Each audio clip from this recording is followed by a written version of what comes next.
நம்ம என்ன பார்க்க போறோம்னா கோழி செட்டை எப்படி க்ளீன் பண்றதுன்னா நம்ம பார்க்கலாம். அதுக்கு அது எப்படி க்ளீன் பண்றது அப்படின்னு சொல்லி இந்த வீடியோ கொடுக்குறேன். அதுக்கு முன்னாடி நான் வீடியோ பிடிச்சிருந்தா லைக் பண்ணுங்க, ஷேர் பண்ணுங்க, கமெண்ட் பண்ணுங்க. புதுசாக பண்ணியிருந்தா பெல் ஐகான் கிளிக் பண்ணி சப்ஸ்கிரைப் பண்ணுங்க. அப்போ தான் வீடியோஸில் உங்களுக்கு ஒன்று கிடைக்கும். வாங்க வீடியோக்குள்ள போகலாம். ஃப்ரெண்ட்ஸ், இப்போ கல்லெல்லாம் எடுத்து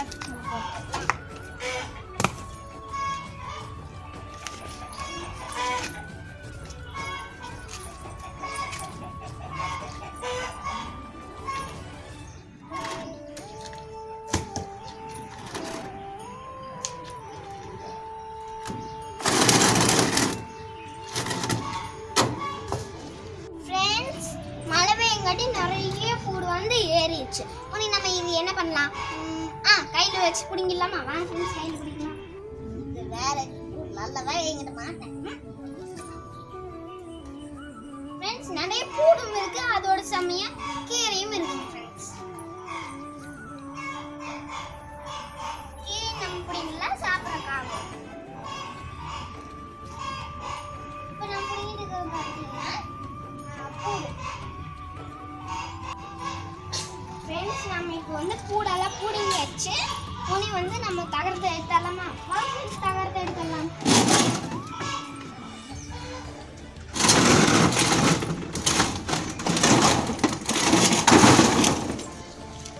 இதோ இந்த துணி ஏன் இருக்கு பார்த்தீங்களா? இது எதுக்கு அப்படின்னா இந்த துணி மூணா டிவைட் பண்றதுக்கு. இதுல வந்து குஞ்சு பொடிச்சிச்சா உனி இதுல பார்த்தீங்கன்னா கோழி வந்து அணைஞ்சிக்கும். மழை பெஞ்சுன்னா கோழி வந்து இதுக்குள்ள போய்க்கும். ஓகேவா ஃப்ரெண்ட்ஸ்? அடுத்தது இது மூணா டிவைட் பண்ணிக்கிச்சு. இப்போ மறைச்சி டிவைட் பண்ணிக்கிச்சு மூணா. இங்கே செவரு கட்ட முடியாது.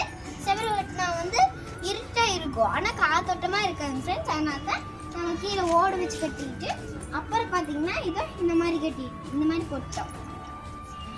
ஒரு பக்கம் பார்த்தீங்கன்னா மேலே இருக்கிற மாதிரி செவரு கட்டியிருக்கோம், இன்னொரு இடத்துல பார்த்தீங்கன்னா கீழே இருக்கிற மாதிரி செவரு கட்டியிருக்கோம். இது எப்படி எதுக்காக கட்டணும்னு தெரியுமா? ஆலோப்ல கல்லெல்லாம் இருக்கு, அதனால ஒன்றும் ஆகலை. ஆனால் வந்து மேலே தகரத்தை போட்டோம்னா தகரத்துல இருந்தால் அங்கே மழை பெஞ்சாலும் அவங்க மேலே இருந்தங்காட்டி அது கீழே விழுகாது. அப்படியே இப்படி வந்து அப்படியே இது வரையே கீழே விழுந்துடும். அதனால தான் நம்ம வந்து இப்படி வச்சுருக்கோம். ஃப்ரெண்ட்ஸ், வெளியே கூட பார்த்தீங்கன்னா 9.5 அடிங்க, தகரம் பார்த்தீங்கன்னா 10 அடி. ஓகேவா ஃப்ரெண்ட்ஸ்? ஏன் தெரியுமா? கல் நனையக்கூடாதுங்காட்டி தான் 10 அடி தகரம் வைக்கிறோம். ஃப்ரெண்ட்ஸ், நம்ம இதையும் முடிச்சிடலாம்.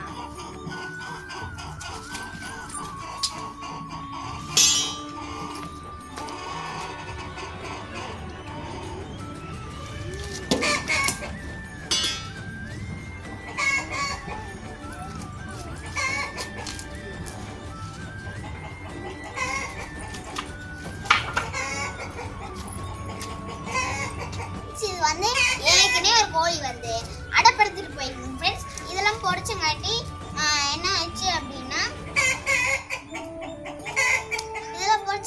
என்ன ஆச்சுன்னு தெரியுமா? நாற்று மடிச்சிருச்சு. அதனால இன்னொரு கோழியும் ஒன்று வந்து இப்படியே விட்டோம்னா நாற்று பட்டையா இருக்கும், நம்மளால கிளீன் பண்ண முடியாது. அதனால இப்போ நம்ம இதெல்லாம் எடுத்து வச்சு கிளீன் பண்ணி வச்சிட்டோம்னா அப்புறம் நாற்று கொஞ்சமாக தானே இருக்கும். அப்போ அதையும் கிளீன் பண்ணிக்கலாம்ல. அதனால தான் இப்படி பண்ணுறோம். ஓகேவா ஃப்ரெண்ட்ஸ்? இப்போ நம்ம இதை எடுத்து வச்சிடலாம்.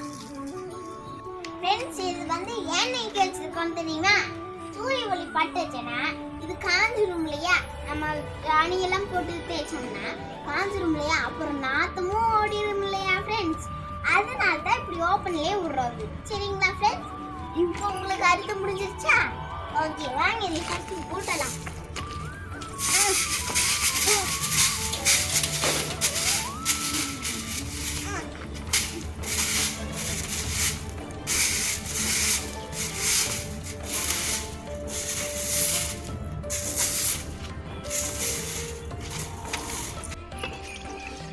ஃப்ரெண்ட்ஸ், இப்போ மூந்தாச்சுங்க ஃப்ரெண்ட்ஸ்.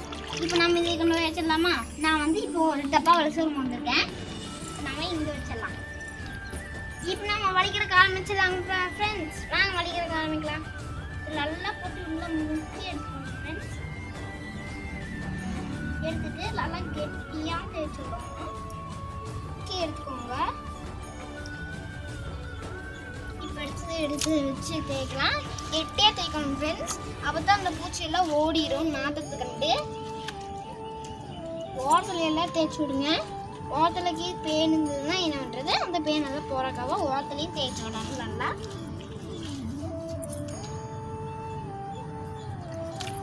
எனக்கு வந்து முக்கி எடுத்தாலும் கொஞ்சம் தான் வருது அப்படின்னா நீங்கள் வந்து என்ன பண்ணலாம் அப்படின்னா வந்து ஊற்றி விட்டுடலாம் சாணியை. இதை இப்படி ஊற்றி விட்டுடலாம்.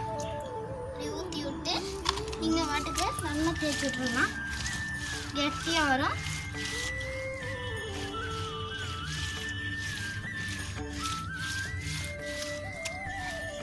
இந்த ஓரத்துல எல்லாம் அப்பளே அப்படின்னா அப்பவே இல்லை அப்படின்னா நீங்கள் வந்து பிடிச்சி இப்படியெல்லாம் ஓரத்துல இப்படி அமுத்தி விட்டு தேய்ச்சிடலாம்.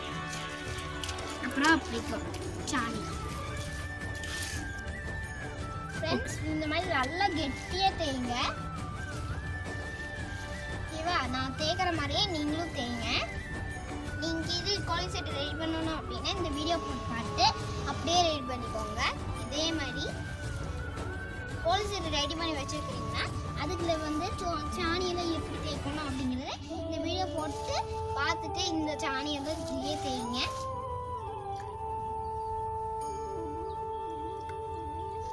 இதுதான் ஃப்ரெண்ட்ஸ் நல்லா மொந்தமாக தேய்க்கணும். ஃப்ரெண்ட்ஸ் ஓரமெல்லாம் நிறைய இருக்கு, அதையும் நாம் போட்டு நல்லா தேய்ச்சிடலாம். அப்புறமா எடுத்து பண்ணிக்கலாம் எக்ஸ்ட்ரா இருக்கிற சாணியை.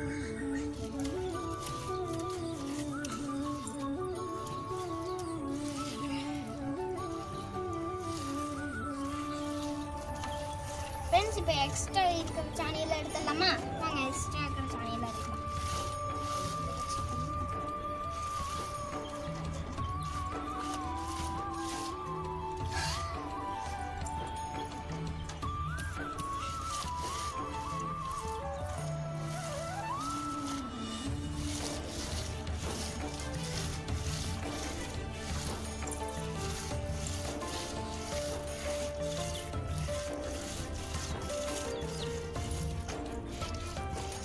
கூடெல்லாம் இருந்ததுன்னா புடிங்கி விட்டுருங்க. இதெல்லாம் தேவை இருக்காது.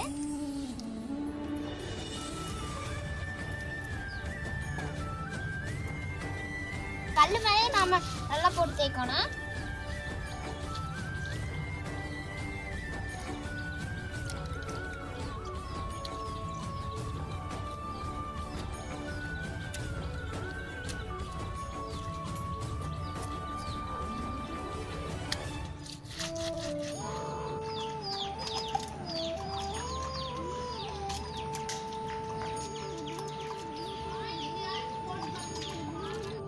பேன் இந்த சட்டிக்குள்ள இருந்தாலும் இருக்கும், ஆனால் இதையும் சேர்த்து வச்சு விட்டுறலாம். வாங்க ஃப்ரெண்ட்ஸ் வலிக்கலாம்.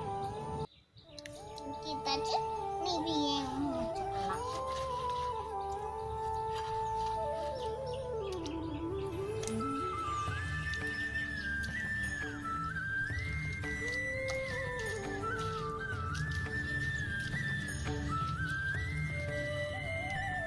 இல்லைன்னா தண்ணி கூட வச்சு இந்த மாதிரி துவைச்சு விட்டுக்கலாம்.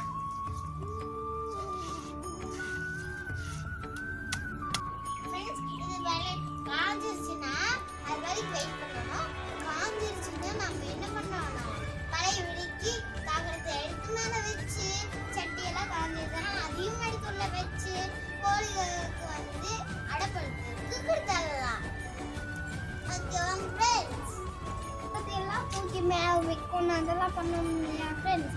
அதனால அப்பாவை கூப்பிடுறேன். அப்பா இங்க வாங்க. வந்துட்டு சாமி. தகத்தெல்லாம் எடிட் பண்ணலாம். சரி சாமி. எதை எங்க வைக்கணும்? ஃபர்ஸ்ட் கவருக்கு வந்து மேல வைக்கணும். இதெல்லாம் போட்டு செட் பண்ணி அப்புறமா தகத்து மேல வைக்கணும். இது மேல வச்சலாம். எங்க வைக்கிறது? அதோ இங்க சாக்குண்டா.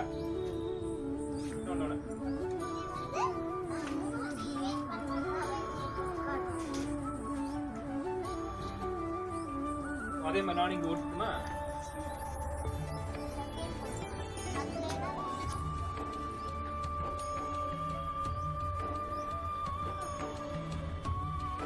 ஓகேவா?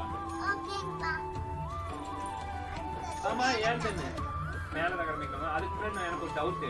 நீ என்ன இந்த பிஞ்சு போன பீத்த சாக்கு, பீத்த துணி, கட்டை, இவையெல்லாம் வேறு கம்பி இதெல்லாம் வச்சு ஓடெல்லாம் வச்சு வச்சிருக்கிற? இதெல்லாம் கொஞ்சம் நல்லா நீட்டா அழகா தான் செய்ய மாட்டீங்களா? அப்பா இது அழகா இருக்கும்னா அதுக்கு போதே ஒரு 100 ரூபாய்க்கு தான் வரும். நீங்க என்னன்னா 1000 ரூபாய் போட்டு அழகுபடுத்துறீங்க. அதுக்கு நம்ம வீட்லயே இருக்கிற சிம்பிளா வச்சு போலாம்ல. போதே ஒரு 100 ரூபாய் தானே வரும். அப்ப நம்ம வீட்லயே இருக்கிறத வச்சு நம்ம சிம்பிளா வைக்கலாம்ல. ஓ அதனாலதான் வந்து பணம் வந்து அதிகமா செலவு பண்ண. இப்ப கடையில வந்து 700 ரூபாய் 800 ரூபாய் வருது கோழி. கோழியோட விலை. நம்ம அதுக்கு வந்து 5000 10,000 போட்டு செட்டை வந்து அழகா பண்றதை விட நம்ம இந்த மாதிரி சிம்பிளா நம்ம கிட்ட இருக்கிறதெல்லாம் வச்சு பண்ணிக்கிறோமா? 2 செட்டும் வைக்கலாம், இல்லைன்னா 3 செட்டும் பண்ணிக்கலாம். நம்ம வீட்டுல இருக்காது. இந்த ரீப்பர் கட்டை இருக்குது, அப்புறம் இந்த மாதிரி கம்பி எல்லாம் இருக்குது, அப்புறம் இந்த மாதிரி செங்கல் இதெல்லாம் இருக்குது.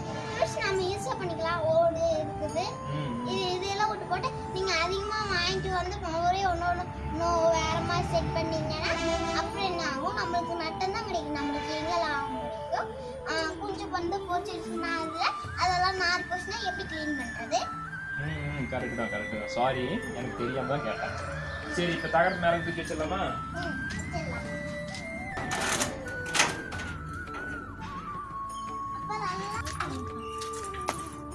எதுக்காக வந்து அங்க அதிகமா இருக்கணும்?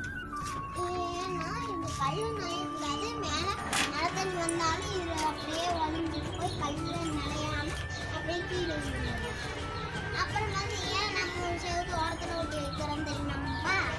ஏன்னா அங்க வந்து நம்ம அங்கேயும் மழை தண்ணி ஊறுச்சுன்னா உள்ள ஒழுகும்ல. அதுக்கு இல்லாம நல்லா செவத்தோடு ஓட்டி அப்புறம் வந்து செங்கல் நாற்காலியும் ஒன்று வச்சுட்டா போதும். வச்சிட்டோம்னா காத்தும் வந்து தூக்காது, வீட்டுக்குள்ளேயே உழுகாது. வச்சிடலாமா சிங்கிள்ல?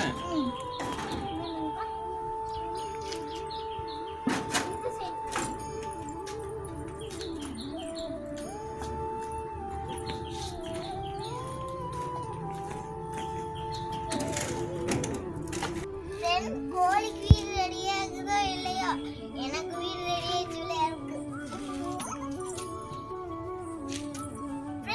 எப்படி இருந்தா அப்பா சொல்றேன், எப்படி இருந்தாலும் கோழிக்கு வந்து உள்ள இதுல இருக்கிறது வந்து அழகா தானே இருக்கும். ஆமா கண்டிப்பா சூப்பரா இருக்குல்ல. நானே உள்ள வந்து வந்துக்க மாட்டேன், ஆசையா இருக்குது. ஆனா போக முடியாது. உங்களுக்கு வேணும்னா பெருசா கட்டி போட்டுக்கலாம். சரி லட்சணம் இப்படி மடிச்சு இப்படி போட்டுக்கணும்.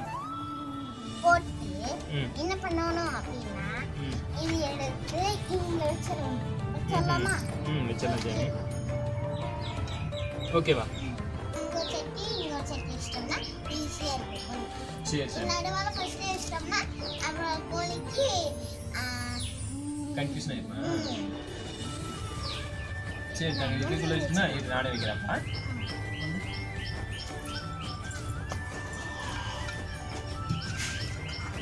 ஓகே, நீ இது வந்து ஆடாம வைக்கணுமா? ஆடிச்சுன்னா வந்து கோழி போறாது.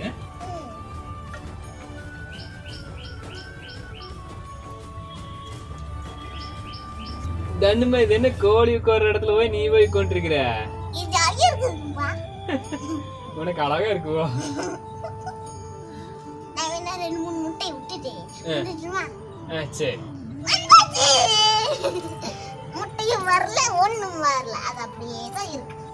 கல்லு டக்கல் வச்சிடலாம்.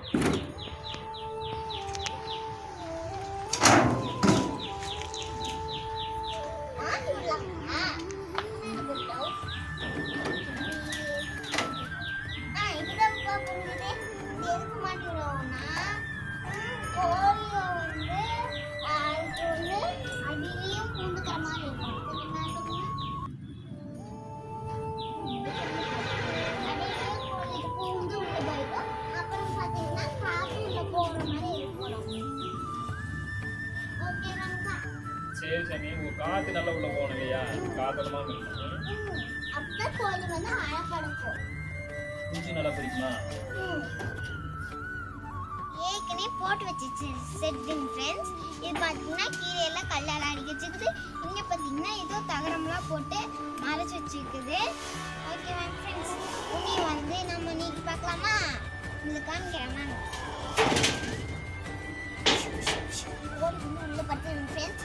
ஆனால் நம்ம வந்து டிஸ்டர்ப் பண்ணக்கூடாது. வாங்க நம்ம போய் கோழி பார்க்கலாம். வாங்க கோழி காமிக்கிறேன் ஃப்ரெண்ட்ஸ். ஃப்ரெண்ட்ஸ் இங்கே பார்த்தீங்கன்னா கோழியும் வந்துருக்குது. கோழி வந்து முட்டுருக்குது பாருங்கள்.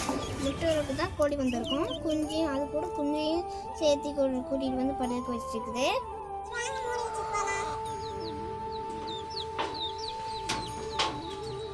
ரொம்ப வெயிலாக இருந்ததுன்னா ரகர சூடு ஏறி உள்ள எல்லாம் சூடு ஏறிடும்.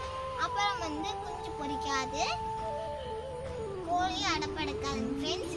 அதனால முடிஞ்ச அளவுக்கு பாதி வெயிலில் வச்சிருங்க ஃப்ரெண்ட்ஸ். வாங்க பச்சை முட்டை பிடிக்கலாம். கோழி வந்து உடச்சி போட்டுங்க ஃப்ரெண்ட்ஸ். இன்னைக்கு தான் ஒரு பச்சை முட்டை பிடிச்சிருக்கேன்.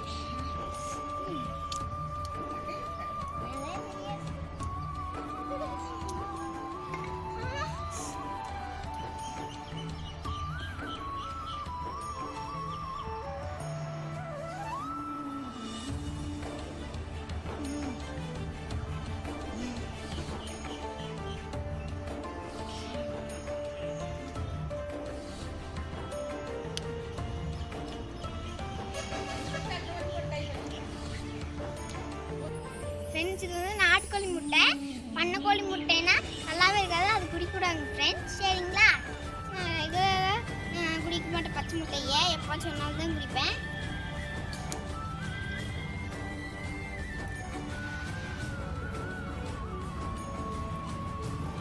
மஞ்சக்கருவை கலக்காம குடிக்கணும் ஃப்ரெண்ட்ஸ். பார்ப்போம்.